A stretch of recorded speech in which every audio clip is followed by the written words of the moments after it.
Hello विद्यार्थी मित्रों, आज આપણે વાત કરીશું એન્ટી સાયક્લોન અથવા તો એન્ટી સાયક્લોનિક પાઇપ. બરાબર, ઘણા અલગ અલગ પ્રોનાઉન્સિએશનથી આપણે વાત કરતા હોય છે. એટલે એન્ટી સાયક્લોન પાઇપ કહેવામાં આવતી હોય છે. આપણું ચેપ્ટર જે છે એ હાઉસ પ્લમ્બિંગ જ છે. હાઉસ પ્લમ્બિંગની અંદર લાસ્ટ ટાઈમ આપણે શું જોયું હતું, તો એનું એક વખત રિવિઝન કરી લઈશું, કેમ કે એ વસ્તુ અને આપણે આજે ચલાવવાના છીએ એ વસ્તુ બંને રિલેટેડ છે. બરાબર, તો લાસ્ટ ટાઈમ આપણે વાત કરી હતી કે હાઉસ પ્લમ્બિંગની અંદર જે વાત કરી હતી કે ડ્રેનેજની વાત કરી હતી. તો ડ્રેનેજની અંદર સિંગલ સ્ટેક્સ, પછી વન પાઇપ સિસ્ટમ અને ડબલ પાઇપ સિસ્ટમ. તો single pipe system, double pipe system, બરાબર, એના વિશે વાત કરી. હવે તમે બોર્ડમાં જોશો તો તમને એક ફિગર જોવા મળી જશે. બરાબર, તો હું તમને સમજાવી દઉં કે અહીંયા શું છે.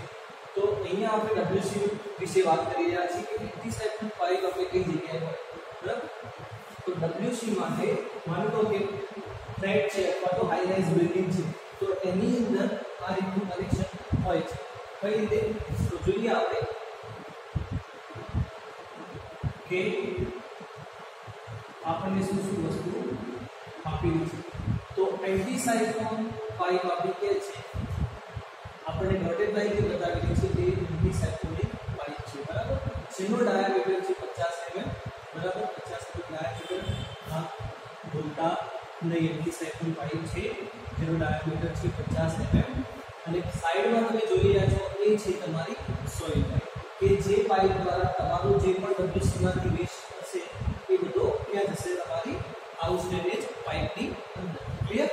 બીજી વસ્તુ અહીંયા ફ્લશિંગ સિસ્ટમ બતાવેલી છે ગ્રાઉન્ડ ફ્લોર ઉપર, સેકન્ડ ફ્લોર પર ફ્લશિંગ સિસ્ટમ બતાવેલી છે. આપણે આ વસ્તુ જોઈ રહ્યા છીએ કે ડબ્લ્યુસી ની વાત કરી રહ્યા છીએ, ડબ્લ્યુસી ની વાત થઈ રહી છે. બરાબર, અને ત્યાં સુધી ડબ્લ્યુસી પર જોવા મળશે એન્ટી સાયક્લોન પાઇપ. કેમ? તો આપણે હવે જોઈશું. બીજી વસ્તુ કે આ નીચેનો ભાગ તમને ફિટિંગ જોવા મળે છે. બરાબર, first floor, second floor, first ફ્લોરમાંથી ડબ્લ્યુસી માંથી જે પણ વેસ્ટ આવતો હશે એમાં જે એરર થશે અથવા તો જે એર હશે, બરાબર, હવા હશે, એ શું થશે? આ પાઇપ દ્વારા એ બહાર નીકળી જશે. બરાબર, અહીંયા તમે જોઈ શકો છો જે એર હશે એ પાઇપની અંદર એ હવામાં જતી રહેશે. એટલે કે પાઇપની અંદર અચાનક ક્રશિંગ થવાથી શું થશે? પ્રેશર બનશે. બરાબર, તો પ્રેશરને જે પ્રેશર છે એમાંથી હવા દૂર કરવામાં ના આવે, કે અહીંયા જે ડબ્લ્યુસીનો વેસ્ટ હશે એ પાણી સાથે જતો રહેશે આપણે ડ્રેનેજમાં. પરંતુ જે એર હશે એને રિમૂવ કરવામાં ના આવે તો જે જગ્યાએ તમને જોઈન્ટ જોવા મળે છે એ જોઈન્ટ તમારા ડેમેજ થઈ જશે. દરેક જગ્યાએ તમને ડેમેજ જોવા મળશે ડ્યુ ટુ હાઈ પ્રેશર. બરાબર, પ્રેશરના કારણે. હવે આપણે સમજીશું વ્યવસ્થિત કે એન્ટી સાયક્લોન પાઇપ કોને કહેવાશે. તો હાઉસ ડ્રેનેજ સિસ્ટમની અંદર ટ્રેપમાં આપણે શું કરીએ છીએ? પાણીની એક સીલ વોટર જળવાઈ રહે એ માટે એક વધારાની પાઇપ એડ કરીએ છીએ. બરાબર, તો વધારાની પાઇપ શાના માટે એડ કરીએ છીએ? વોટર સીલ જળવાઈ રહે એ માટે. તો આ તો આપણી ડ્રેનેજની પાઇપ છે, તો વધારાની પાઇપ થશે આ પાઇપ. બરાબર, તો આ જે પાઇપની વાત કરી રહ્યા છીએ, તો બહુમાળી મકાનમાં ઉપલા માળેથી ડબ્લ્યુસી માંથી જે વેસ્ટ આવશે એ અચાનક પાણી, એટલે કે આપણે ફ્લશિંગ કરીશું તો અચાનક પાણીના પ્રેશર સાથે હવાનું પણ પ્રેશર હશે. હવાના પ્રેશરના કારણે શું થશે કે અહીં માની લો કે આપણે એન્ટી સાયક્લોન પાઇપ નથી મૂકી તો સીધું જ હવાનું પ્રેશર પ્લસ ડબ્લ્યુસી વેસ્ટ તમારો આ પાઇપમાં એડ થશે. તો પાઇપની અંદર કોઈ હવા તો હશે, તો હવાના પ્રેશરના કારણે જે પણ જગ્યાએ જોઈન્ટ હશે તો એ તૂટી જશે. તો એ તૂટી ના જાય.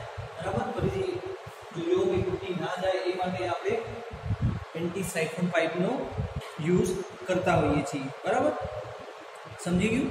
એન્ટી સાયક્લોન પાઇપ શાના માટે હોય છે તો આ વ્યવસ્થિત તમને સમજાઈ ગયું. તમે હાઈ રાઇઝ બિલ્ડિંગ હોય તો જ વાત કરી છે. બરાબર, સિંગલ ફ્લોર હોય તો એમાં આ પ્રકારની પાઇપ તમને જોવા નહીં મળે, કેમ કે પ્રેશર નહીં બનવાનું એટલું બધું.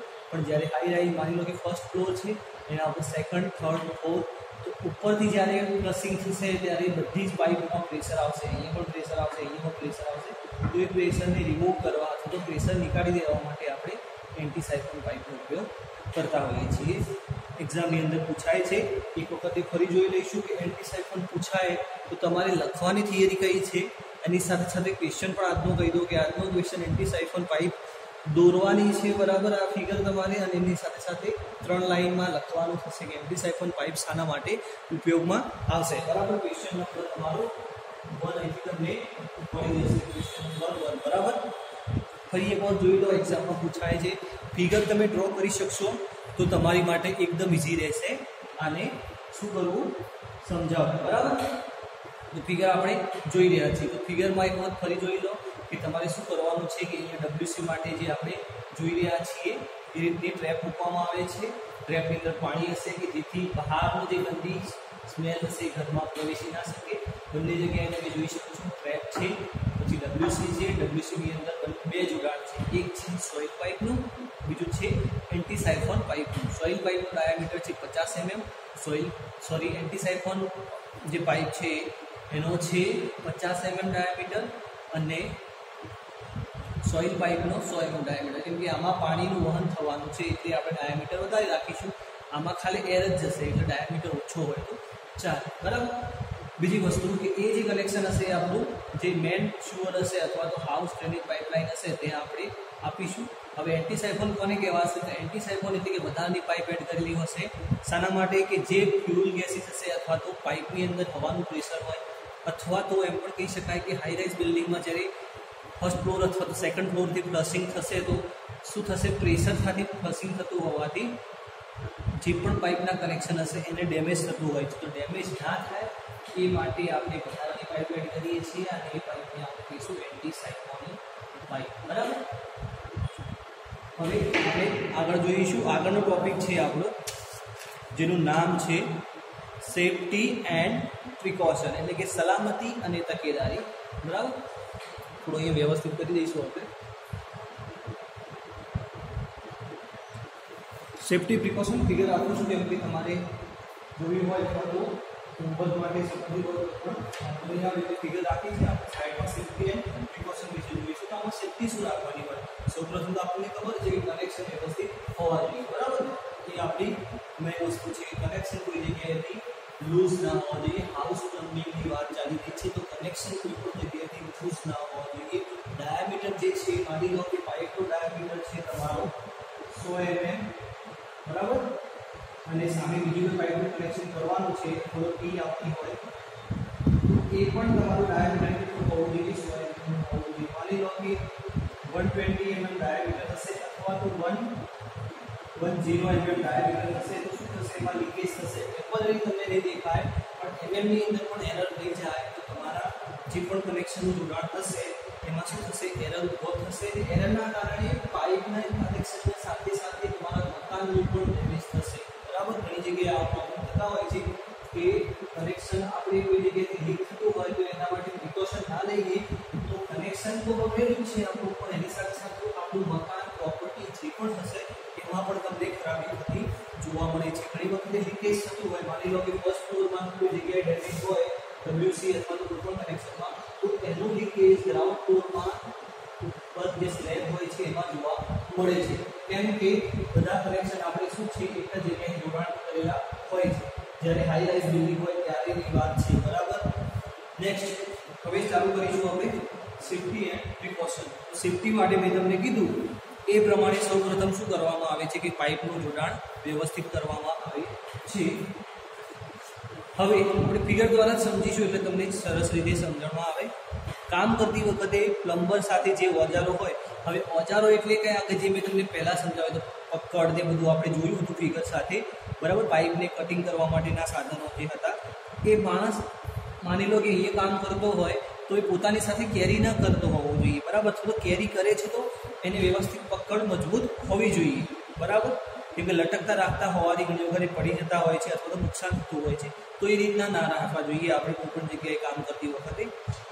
બીજી વસ્તુ, દિવાલ ઉપર ઊંચાઈવાળી જગ્યાએ કામ કરતી વખતે યોગ્ય સ્કેફોલ્ડિંગ બરાબર. સ્કેફોલ્ડિંગ ટાઈપ આપણે લીડર અથવા તો બોડીનો ઉપયોગ કરવો જોઈએ. સ્કેફોલ્ડિંગ શાના માટે હોય છે એ તમને ખબર જ છે, કન્સ્ટ્રક્શન પ્લાસ્ટરિંગ વર્ક માટે. પણ એ ટાઈપનું કામ હોવું જોઈએ કે જેથી જે પણ માણસ માની લો કે એને કામ કરી રહ્યો છે તો એ માણસને કોઈ પણ જાતની તકલીફ ના પડે બરાબર. આ રીતની હાઈ રાઇઝ બિલ્ડિંગ હોય તો અહીંયા કોઈ માણસ કામ કરી રહ્યો હોય તો એને વ્યવસ્થિત કામ કરી શકે એ એ રીતનું એનું મીટર અથવા તો કોઈ ઘોડી હોવી જોઈએ. ક્લિયર? પછી છે કે કામ કરવાના ઓજારો બરાબર છે કે નહીં તેની ચકાસણી પણ કરવી જોઈએ. ઘણી વખત એવું થાય કે આપણે કોઈ વધારે ઊંચાઈ સુધી કામ કરવા પહોંચી ગયા હોય અને આપણી પાસે ઇક્વિપમેન્ટ છે ખરાબ થઈ ગયું હોય અથવા તો નીચે ભૂલી ગયા હોય અથવા તો પાઇપ તમારી ડાયામીટર જે હોય 100 mm અને આપણી પાસે જે ઇક્વિપમેન્ટ કાપવાનું અથવા તો ફિક્સ કરવાનું હોય એ ઓછા mm માટે હોય 90 mm એટલે જ્યારે પણ આપણે કામ કરવા જઈએ તો ઓજાર આપણી સાથે રહેવા જોઈએ અને આપણે કયા ઓજારની જરૂર પડશે એ પણ ચેક કરવું જોઈએ અને જે ઓજાર છે એ વપરાશમાં ઉપયોગી છે કે નહીં એ પણ આપણે ધ્યાન રાખવું જોઈએ. પછી છે કે પ્લમ્બિંગ કામમાં વપરાતી માલ સામગ્રી જે હોય એ સારી એવી મજબૂતાઈવાળી હોવી જોઈએ, જેથી કે વાલ્વ હોય, ફિટિંગ હોય, ટ્રેપ હોય. આપણે હલકી વસ્તુનો ઉપયોગ કરીશું એટલે કે સસ્તી પડતી હોય આપણને પણ મજબૂત ના હોય એવી વસ્તુનો ઉપયોગ કરવાથી પણ આપણને શું લોંગ ટાઈમે આપણે પ્રોબ્લેમ જોવા મળતા હોય છે. એટલે આપણે હંમેશા ઊંચા એક વખતે કામ કર્યા પછી એને જોવું ના પડે. બરાબર?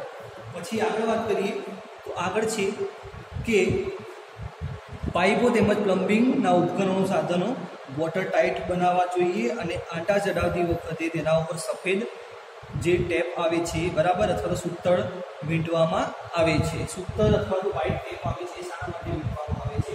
તો જે પણ તમારું લીકેજ થતું હશે અથવા તો થવાનું હશે ઓકે તો માની લઈએ કે આ છે થ્રેડિંગ તમારી પાઇપ છે એના ઉપર આ રીતે થ્રેડિંગ કરશે બરાબર. હવે એક પાઇપ પર બીજી પાઇપનું કનેક્શન અથવા તો કોઈ પણ જગ્યાએ જોડાણ આપવું હશે એના ઉપર આપણે શું કરીશું?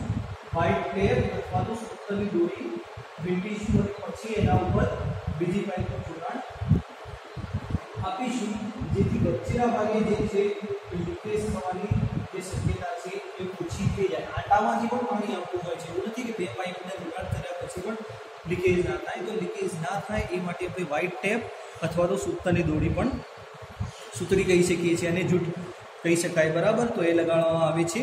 સેનેટરી અથવા તો વોટર સપ્લાયના ફિટમેન્ટ્સના આંટા અનુરૂપ શું છે પાઇપના આંટા હોવા જોઈએ, નહીંતર શું થશે? કનેક્શન વ્યવસ્થિત નહીં થાય. મેં તમને બતાવ્યું એ પ્રમાણે તો પહેલાં પણ કીધું હતું કે ડાયામીટર ચેન્જ થશે તો શું થશે કે 100 mm ડાયામીટર હોય સામે તો બીજી પાઇપ 80 mm ડાયામીટર હોય તો એની માટે જે જંક્શન હોય છે બરાબર એનો ઉપયોગ કરવો જોઈએ. જંક્શનનો ઉપયોગ નહીં કરો ડાયરેક્ટ તમે આંટા ફિટ કરી દેશો તમને કે ક્યાં કોઈ એરર આવવાની છે. એમએમમાં પણ એરર આવી છે તમને પહેલાં પણ કીધું હતું. તો એના કારણે શું થશે કે તમારું પાણી જે છે એ લીકેજ થવાની શક્યતા રહેશે બરાબર. આ પ્રિકોશન છે એ આપણે ડેલી કામમાં કોઈ પણ જગ્યાએ પાણીનું કનેક્શન લેતા હોય અથવા તો ડ્રેનેજ માટેનો કોઈ સપ્લાય આપતા હોય તો બંને માટે લાગુ પડે છે. સિવિલ એન્જિનિયર ના હોય તમે તો પણ તમને આ વસ્તુની ખબર હોવી જોઈએ કેમ કે આ જીવન જરૂરિયાત વસ્તુ છે અને આનો કોઈ પણ જગ્યાએ તમે કોઈ પણ રીતે કનેક્શનમાં સહભાગી બન્યા હશો તમારા મકાન માટે, શોપ માટે, કોઈ પણ જગ્યાએ બરાબર. પછી વાત કરીએ આપણે કે પાઇપો અને જોડાણના આંટા યોગ્ય દિશાની દબાણથી અથવા તો જરૂરી પ્રેશરથી ચડાવવા જોઈએ. વધારે આંટા ચડાવવાથી શું થશે? સોકેટ તૂટી જશે અથવા તો એલ્બો તૂટી જશે અને ઓછા આંટા આપણે ફિટ કરીશું તો એમાંથી લીકેજ થશે. આ વસ્તુ પણ કામની છે કે આપણે આંટા છે કેટલા ચડાવવા બરાબર ને. આંટા મેઇન વસ્તુ છે કે વધારે તમે ટાઈટ કરશો તો એ તમને નુકસાન થશે. તમારું જે પણ મટીરિયલ હશે એ તૂટી નાખશે. જેવી રીતે કે આપણે એ જોઈશું કે એક પાઇપ છે એની ઉપર આંટા આ રીતના છે બરાબર અને સામે બીજી પાઇપ એડ કરવાની છે તો પાઇપને આપણે અહીં સુધી એડ કરીશું કે જ્યાં સુધી આપણી પાઇપની પૂરેપૂરા આંટા હાઈટ ના થઈ જાય ત્યાં સુધી. પરંતુ જો તમે એક્સ્ટ્રા લંબાવશો પાઇપની ઉપર તો શું થશે? આ એક્સ્ટ્રા મોટી પાઇપ છે બરાબર x અને y પાઇપ છે અહીંયા સુધી એડ કરવાની છે પરંતુ તમે વધારે એડ કરી દઈ અહીંયા સુધી તો પાઇપ તમારી જે છે એ શું થશે? લાંબા ગાળે તો બે અહીંયા ટ્રેક જોવા મળશે. હવે બીજી વસ્તુ છે એલ્બો હોય, ટી હોય જે તમે પહેલા તમને કીધું છે કે કનેક્શન માટે બધા અલગ અલગ કોમ્પોનન્ટ હોય છે.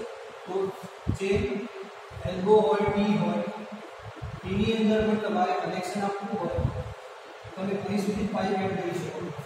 પછી વધારે એડ કરશો અહીં સુધી तो અહીંયા પણ જે પણ વોટર સપ્લાય હશે તમારી પાઇપ ડિસ્ટર્બ થશે અથવા તો જે એલ્બો છે ઉપરની સપાટીથી ક્રેક થઈ જશે બરાબર એટલે આ રીતનું કામકાજ ન થવું જોઈએ એ પણ આપણે ધ્યાન રાખવું જોઈએ ફિટિંગ માટે વાપરવાની ખૂંટીનો જે પણ આપણે ઉપયોગ કરીએ છીએ એ દિવાલ ઉપર અથવા તો સાંકડા ભાગની દિવાલની સપાટી ઉપર રહે તે રીતે ઉપયોગમાં લેવી જોઈએ હવે જે ખૂંટીની વાત કરીએ છીએ કે પાઇપને ફિટિંગ કરતી વખતે ખૂંટીઓનો જે પહોળો ભાગ હોય છે દિવાલમાં અને દિવાલ સાથે ચોંટીને રહે એ રીતે રાખવો જોઈએ બરાબર પાઇપ તમારી દિવાલને અડી રીતે એ રીતે રાખવી જોઈએ બીજી વસ્તુ તમને ખબર જ છે કે પાઇપને ડેમેજ ના થાય બરાબર after your complete house plumbing connection or construction ઉપર શું કરવાનું પાઇપ ઉપર આપણે જૂટ અથવા તો જે સૂત્રાઓ મેં તમને કીધી એ રીતે દોરી મૂકી દેવામાં આવે છે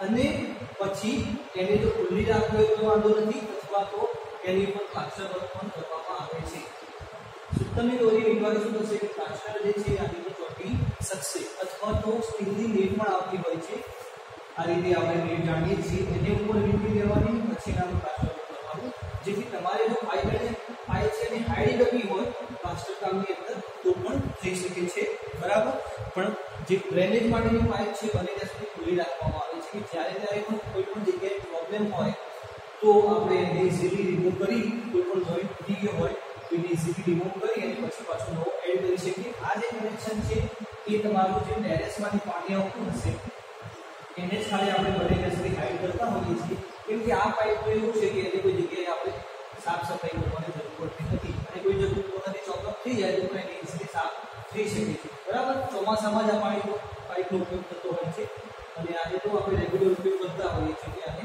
બહારની તરફ દેખાય એ રીતે રાખવામાં આવે છે પાઇપનું કટિંગ કરતી વખતે પાઇપની જે પણ લંબાઈ અથવા તો ફિટિંગમાં ધ્યાન રાખવામાં આવે છે આપણને જેટલી રિક્વાયરમેન્ટ હોય એટલો ટુકડો કાપવામાં આવે છે એ પણ આપણે ધ્યાન રાખવું જોઈએ કેમ કે લંબાઈ આપણી 10 મીટરની હોય અને આપણે 11 મીટરની પાઇપ લેતા હોઈએ તો પણ 1 મીટરનું નુકસાન થશે 1 મીટરનો કટકો પછી આપણો અસર થઈ જશે બરાબર એ રીતનું ના થવું જોઈએ પછી છે કે ખૂંટીઓ બ્રેકેટ વગેરેના ફિટિંગ માટે યોગ્ય માપના હોલ્સ પાડવા જોઈએ દિવાલમાં બરાબર અથવા તો જે પણ ફિટિંગ કરીએ છીએ એમાં યોગ્ય હોલની રિક્વાયરમેન્ટ હોય છે પાઇપ જે છે આ વસ્તુ યાદ રાખજો પાઇપને વળાંક આપતી વખતે જ્યારે બેન્ડ આપીશું કોઈ પણ જગ્યાએ તો બેન્ડિંગ મશીન ચલાવતી વખતે ખાસ ધ્યાન રાખવામાં આવે છે નહીતર વધારે દબાણ આપવાથી પાઇપ જે છે એ વધારાના માપે વળી જાય છે બરાબર પાઇપને બેન્ડ પણ આપવામાં આવે છે આ કનેક્શન તો મળે છે ત્યારે આપણને આ રીતે પણ ઘણી જગ્યાએ પાઇપને બેન્ડ પણ કરવામાં આવે તો વધારે બેન્ડ થઈ જશે તો પાણીનું વહન નહીં થાય એ પણ આપણે ધ્યાન રાખવું જોઈશે પછી છે કે પાઇપને જે પકડવા માટે આપણે શું કરીએ છીએ અલગ અલગ ટ્યુબનો ઉપયોગ કરતા હોઈએ છીએ અથવા તો જે પણ ગમનો ઉપયોગ કરતા હોઈએ છીએ એ એવા હોવા જોઈએ એડહેસિવ કે જે એક્સપાયર રાખેલા હોય કેમ કે આપણે સોલ્યુશન જે લગાવીશું એ પાણીના સંપર્કમાં આવશે બરાબર ને જે એડહેસિવ લગાવશું એ વ્યવસ્થિત રીતે ફિક્સ હોવા જોઈએ પરમેનન્ટ જોઈન્ટની વાત છે બરાબર આપણે આ જગ્યાએ નથી લગાવતા કેમ કે આને રિપ્લેસ કરવાનો હોય છે એટલા માટે પછી છે કે દિવાલમાં ફિટ કરવાની પાઇપની ચણતરના સાધના યોગ્ય જગ્યાએ શું કરવામાં આવે છે પાઇપ હૂક બેસાડેલો હોવો જોઈએ બરાબર દિવાલ સાથે આપણે કામ કરવાનું હોય તો એમાં હૂક બેસાડેલો હોવો જોઈએ મેં તમને પહેલાં સમજાવ્યું કઈ રીતે ફિટ કરવામાં આવે છે પાઇપને કાપતી વખતે તેનું કટિંગ પાઇપથી શું હોવું જોઈએ અક્ષને કાપને હોવું જોઈએ પાઇપનું કટિંગ કરવામાં આવશે તો એ 90 એંગલે થવું જોઈએ કઈ રીતે એ વસ્તુ જોઈ લઈએ આપણે કે આપણું એક સોકેટ છે અથવા તો ટી સેક્શન છે એ પાઇપ તમે કટ કરી આ રીતે કટ કરી બરાબર તો જ્યારે આપણે આ પોર્શનની અંદર એડ કરીશું માની લો કે આ રીતે અંદર એડ થશે અથવા તો આ રીતે એડ થશે તો આમાં શું થશે લીકેજ થવાના ચાન્સીસ વધી જશે માની લો કે આ રીતે કમ્પ્લીટ 90 એંગલે કટ કરશો પાઇપને તો તમારું જે પીવીસી છે સારું આવશે ને એમાં લીકેજ નહીં થાય બરાબર અને કોઈ અકસ્માત થાય તેવા સંજોગોમાં પ્રાથમિક સારવાર મળી રહે એ માટે ફર્સ્ટ એડ બોક્સની પણ વ્યવસ્થા જોડે હોવી જોઈએ બરાબર ફર્સ્ટ એડ બોક્સ તો દરેક કામમાં હોવું જોઈએ તમને ખબર જ છે કે સાઈડ ઉપર કરતા હોય તો આપણે હેલ્મેટ પછી શૂઝ બધું આપણી પાસે હોવું જોઈએ. સાથે સાથે ફર્સ્ટ એડ બોક્સની પણ રિક્વાયરમેન્ટ હોય છે. પ્લમ્બિંગની અંદર પણ કોઈ જગ્યાએ કટિંગ કરવાનું હોય, ફિક્સિંગ કરવાનું હોય, હાઇટ ઉપર ચડવાનું હોય તો એ માટે પણ આપણે ફર્સ્ટ એડ બોક્સની રિક્વાયરમેન્ટ હોય છે. ક્વેશ્ચન તમારો આ રહેશે, શું છે એન્ટી સાયફન પાઇપની ફિગર દોરી એના વિશે લખીને મૂકવાનું છે. બીજા નંબરનું જે ચલાવ્યું એ તમને આપતો નથી કેમ કે સેફ્ટી એન્ડ પ્રિકોશન તમે જાણો છો પણ તમારે વાંચવાના રહેશે કે સેફ્ટી આપણે કઈ રીતે રાખી શકીએ. બરાબર? ઓકે. જો ક્વેશ્ચન એક તમને થઈ જતો હોય તો બીજો પણ આપું તો જલ્દી તમારા તૈયાર થઈ જશે. બરાબર? ટાઈમ વધતો હોય તમારી પાસે તો તમે બીજો પણ લખી શકો છો, મને કોઈ વાંધો નથી. પહેલો ક્વેશ્ચન તમારે લખવાનું રહેશે, કમ્પલસરી છે. સેકન્ડ નંબર જે છે ઓપ્શન છે, ઓપ્શનલ રહેશે તમારી માટે કે લખો તો સારું, ના લખો તો વાંધો નહીં. Safety and precaution. બરાબર? તો આજે આપણે અહીં સુધી રાખીશું. નેક્સ્ટ લેક્ચરની અંદર આપણે નવો ટોપિક જોઈશું. ક્લિયર? Thank you.